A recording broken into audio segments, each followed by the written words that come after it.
तो Loki season 2 का first episode सिर्फ धमाकेदार नहीं था, फैंस के दिमाग खिल जाए ऐसे कई सारी चीजों से हम इंट्रोड्यूस हुए जो कि कई सारे सवालों को खड़ा भी किया। पर जो भी सवाल है उसे आज मैं डिटेल में डिस्कस करने वाला हूं, जिससे आपके ये सारी कंफ्यूजन्स दूर हो जाए।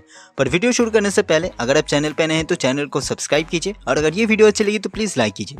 तो बिना देर किए चलिए शुरू करते हैं। तो सबसे पहले इस बारे में बात कर लेते कि लोकी आखिर टीवीए के पास्ट में पहुंचा कैसे।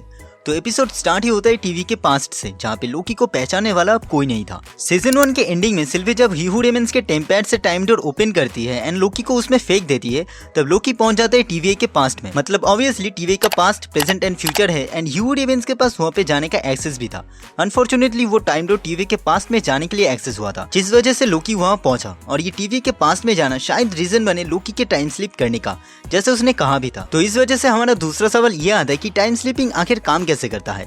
तो टाइम स्लिपिंग असल में एक साईफाई कॉन्सेप्ट है जिसे 90s की मूवी में यूज किया जाता था टाइम ट्रैवल दिखाने के लिए, जहाँ पे टाइम ट्रैवल करने वाले को कोई भी कंट्रोल नहीं रहेगा इस चीज में। और ऐसा ही सेम चीज हम लोकी के साथ भी देखते हैं। लोकी टाइम में स्लिप करके कभी टीवीए के पास्ट में जाता है तो कभी फ्यूचर में, लेकिन नोटिस करने वाली बात यहाँ पे ये है कि उसका पोजीशन बिल्कुल सेम रहता है इन दोनों सिचुएशन में। कई फैन थ्योरीज के अकॉर्डिंग सिटाडेल से टीवीए में आने की वजह से ऐसा हो सकता है, लेकिन इस थ्योरी के सच होने के चांसेस काफी कम है। सिटाडेल जो की टाइम के बाहर था, वहाँ से टीवीए में यानी कि टाइमलाइन में आने की वजह से ऐसा होने के चांसेस ना के बराबर है, क्योंकि ऐसा होता तो हम सिल्वी के साथ भी ग्लिच होते हुए देखते, सिंस वो भी जब सिटाडेल में गई थी। अब इसके बाद टाइम स्लीपिंग से ही रिलेटेड एक और मेजर सवाल यह आता है कि लोकी ने क्या सच में टाइम स्लीपिंग को ठीक कर दिया है। तो इसका ऑब्वियस आंसर है कि नहीं। ट्रेलर के कई शॉट्स में हम लोकी को ग्लिच करते हुए देखते हैं, जो कि एपिसोड 1 में हमें नहीं दिखा है, जिसका मतलब आगे के एपिसोड्स में भी लोकी ग्लिच करेगा। तो शायद यही चीज लोकी के टाइम स्लिप करने का रीजन को भी चेंज कर दे। जहाँ तक मुझे लगता है कि लोकी के टाइम स्लिप करने का रीजन लोकी का कोई फ्यूचर वर्जन होगा, जो लोकी को मतलब अपने ही पास्ट वर्जन को टाइमलाइन के अलग अलग हिस्से में टेलीपोर्ट करेगा, मतलब टाइम स्लिपिंग कराएगा। टाइम स्लिप की इंपॉर्टेंस अभी तक हमें नहीं दिखा है, पर इसी के चलते लोकी उस जगह जा पाया जहाँ उसकी जरूरत सबसे ज्यादा था। अभी तक हमने सिर्फ लोकी को टाइम स्लिप करते हुए देखा है, लेकिन इसी वजह से क्या हो रहा है ये देखना अभी बाकी है। लोकी हू रेमंस का जिक्र मोबियस करता है। मोस्ट प्रोबेबली जो बनने के बाद लोकी अपने पास्ट वाले वर्जन से वही करवाएगा जिससे वो ही हू रेमंस की जगह ले सके, टीवीए को संभाल सके एंड मल्टीवर्सल वॉर को रोकने में कुछ मदद कर सके। अब मेरा ये थ्योरी पूरी तरीके से गलत हो भी सकता है, लेकिन आपके क्या थॉट्स है नीचे कमेंट में बताएं। अब इसके बाद लोकी जब टाइम स्लिप करके टीवीए के पास्ट में जाता है तब वो कई सारे कैंग के स्टैचूज को देखता है। तो अब सवाल यह आता है कि ये स्टैचूज आखिर थे किसके। तो जहाँ तक मुझे लगता है ये सारे स्ट्रक्चर्स कैंग के अलग अलग वेरिएंट्स को रिप्रेजेंट करते हैं। अगर ये स्ट्रक्चर्स एक ही कैंग को रिप्रेजेंट करते तो इसी रूम में इतनी सारी कुर्सी लगाने की जरूरत नहीं पड़ती। ऑल्दो आप इनके माइनर डिफरेंस को भी नोटिस कर सकते हो।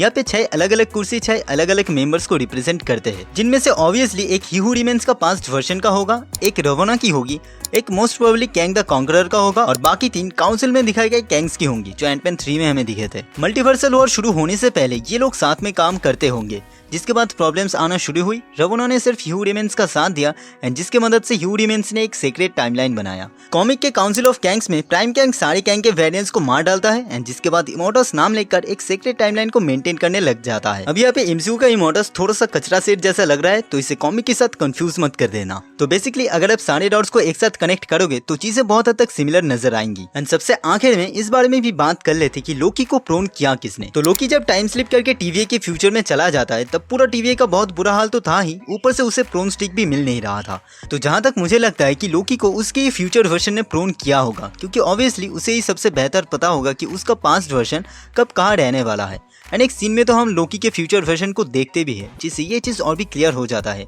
लेकिन यहाँ पे ये कॉल किसका आता है ये देखने वाली बात है। फ्यूचर वाला लोकी अपने इल्यूजन से कुछ ऐसा क्रिएट कर सकता है जिसे देखकर पास्ट वाला लोकी उस एलिवेटर के सामने जाए एंड फ्यूचर का लोकी उसे पीछे से प्रोन कर दे। अब सवाल जवाब के बाद एक छोटा सा फैन थ्योरी मैं शेयर करना चाहूंगा। फर्स्ट एपिसोड में जज गैम्बलर ब्रांचेस टाइमलाइन को प्रोन ना करने की डिसीजन देती है, और यही चीज सीधा सीधा मल्टीवर्सल वॉर को स्टार्ट भी करता है।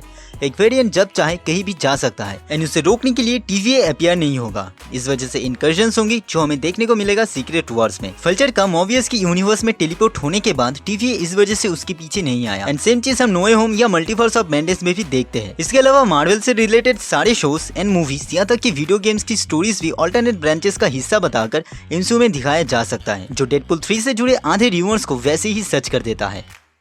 तो दोस्तों ये वीडियो आपको कैसा लगा नीचे कमेंट कीजिए। अगर वीडियो अच्छी लगी तो प्लीज लाइक कीजिए, शेयर कीजिए, और अगर चैनल पे नए हैं तो प्लीज सब्सक्राइब कीजिए। तो मिलते हैं अगले वीडियो में, तब तक के लिए गुड बाय।